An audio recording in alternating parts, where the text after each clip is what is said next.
आप सुन रहे हैं हार्ट ब्रेक हॉरर। आप सभी ने शापित गांव की कहानी को बहुत प्यार दिखाई, इसलिए आज आप सभी के लिए शापित गांव का पार्ट 2 लेकर आया हूं। तो कहानी को अब शुरू करते हैं। मैं आपस से 5 साल बाद आ गया। मैंने सोचा वह शिवलिंग इस मंदिर का हो सकता है, और मैं उस मंदिर के अंदर गया और देखा तो मंदिर में शिवलिंग नहीं था। फिर मैं उसी रास्ते से होकर जाने लगा जिस रास्ते से वह आदमी शिवलिंग लेकर जा रहा था, और मैं घने जंगल से होकर उस जगह पर पहुंच गया। जंगल शांत और सुनसान था। मैं उस पेड़ के पास पहुंचा तो पेड़ से आवाज आई, कौन हो तुम और यहां क्यों आए हो? यह बोल के पेड़ क्रोधित हो गया और उसके दोनों साइड के टहनियों से आग जलने लगी। देखने से ऐसा लग रहा था कि वे दोनों टहनियां उसके 2 हाथ हो।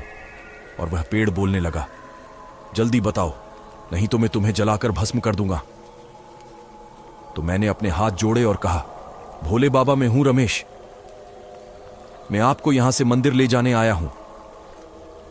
तो पेड़ ने कहा, रमेश, तुम मुझे यहां से नहीं ले जा सकते। जिसने गलती की है उसी का परिवार वाला ही मुझे यहां से ले जा सकता है, और मैं तब तक यहां से नहीं जाऊंगा जब तक उसका परिवार का कोई आकर मुझसे माफी नहीं मांगता। अब तुम जाओ और उसके परिवार वालों को लेकर आओ। तो मैंने कहा, हे भोले बाबा, मुझे तो उस आदमी का नाम भी नहीं पता। फिर मैं कैसे जान पाऊंगा कि वह कौन था जिसने मंदिर से आपको चुराया था? तो पेड़ से आवाज आई, इसका नाम ये खुद बताएगा। और फिर मैंने देखा पेड़ के टहनियों ने एक इंसान को जकड़ के रखा है, और वह पेड़ उस इंसान को धीरे धीरे नीचे उतारा और छोड़ दिया। तभी मैंने देखा कि यह तो वही इंसान था जिसने मंदिर से शिवलिंग चुराया था। तभी वह मुझे देख के रोने लगा। उसने कहा, मेरा नाम माधव है और मेरा एक बेटा है, गोपाल, उसे यहां ले आओ। मेरे गांव का नाम भरतपुर है। मैं तुम्हारे हाथ जोड़ता हूं, जल्दी लेकर आना। और ये बोल के वह रोने लगा, और पीछे मुड़ा तो मैंने देखा कि उसके पूरे शरीर में पेड़ के टहनियों के निशान थे। फिर उसने कहा, यह पेड़ दिन रात अपनी टहनियों से बांध कर रखता है, मुझे दर्द होता है। अब तुम जाओ और मेरे बेटे से कहना तुम्हारे पिताजी बहुत ही तकलीफ में हैं, और उसे ले आना। जब मैं उसे छोड़कर आया था तब वह 5 साल का था। अब वह बड़ा हो गया होगा।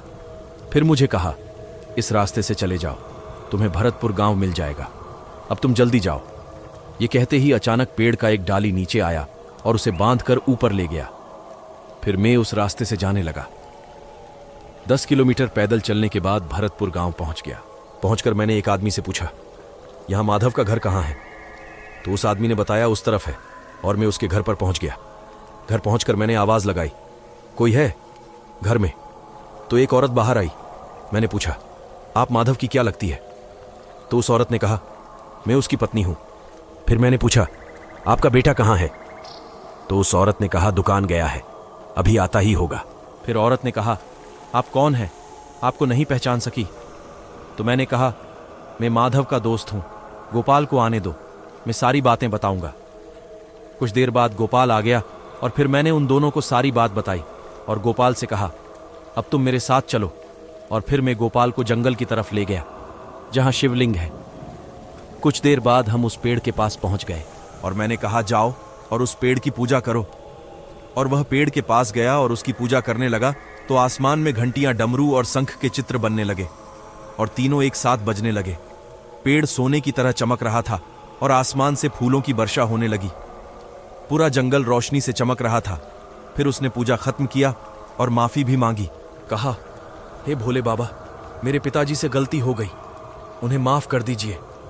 ये कहते ही चमकता हुआ शिवलिंग बाहर निकला, और जिस थाली से पूजा का सामान लेके गया था उस थाली में आकर बैठ गया। और हम दोनों शिवलिंग को लेकर उस गांव पर पहुंच गए। पहुंचकर हमने देखा, जितने भी लोग पानी में डूबकर मरे थे वे सारे लोग हमें देख रहे थे। गोपाल उन सबको देखकर डरने लगा। तो मैंने कहा, डरो मत, भोलेनाथ हमारे साथ है, चलो। ये कहते हुए मैंने उसका हाथ पकड़ा और मंदिर के अंदर ले गया। अंदर जाकर मैंने देखा कि मंदिर पूरा साफ है, कहीं पर भी कोई गंदगी नहीं है। मंदिर पूरा चमक रहा था। फिर मैंने कहा, अब शिवलिंग को यहां रखो और पूजा करो। तो उसने पूजा किया। कुछ देर बाद शिवलिंग अचानक हिलने लगी और घूमने लगी, और अपने आप खिसक के अपनी सही जगह पर जाकर बैठ गई। कुछ देर बाद उस शिवलिंग से तेज रोशनी निकलने लगी। रोशनी इतनी तेज थी कि हम दोनों मंदिर से बाहर आ गए और मंदिर का दरवाजा बंद हो गया। कुछ देर बाद सभी आत्माएं एक एक करके वहां से जाने लगे। उन सबको मुक्ति मिल चुकी थी, लेकिन गोपाल के पिताजी को मुक्ति नहीं मिल रही थी। तो गोपाल रोते हुए मंदिर के अंदर गया और कहा, मेरे पिताजी को भी मुक्ति दे दीजिए भोले बाबा। तो शिवलिंग से आवाज आई, तुम्हारे पिताजी को मुक्ति तभी मिलेगी जब तुम मुझसे एक वादा करोगे। कैसा वादा प्रभु? तो शिवलिंग से आवाज आई, तुम्हें जिंदगी भर मेरी पूजा करनी होगी और आज से तुम दोनों माँ बेटे यहीं इसी गांव में रहोगे। तो गोपाल ने कहा, जैसी आपकी इच्छा। और कुछ देर बाद वह मंदिर से बाहर आ गया। तभी उसके पिताजी ने कहा, बेटा मेरा बुलावा आ गया है, अब मैं चलता हूं, मुझे माफ कर देना। मैं तुम्हारे लिए कुछ नहीं कर सका और अपनी मां का भी ख्याल रखना। ये बोल के माधव वहां से गायब हो गया और वे दोनों मां बेटे उसी गांव में रहने लगे। तो आप सबको ये कहानी कैसी लगी कमेंट जरूर कीजिएगा। फिर मिलेंगे अगली कहानी के साथ, तब तक के लिए बाय बाय।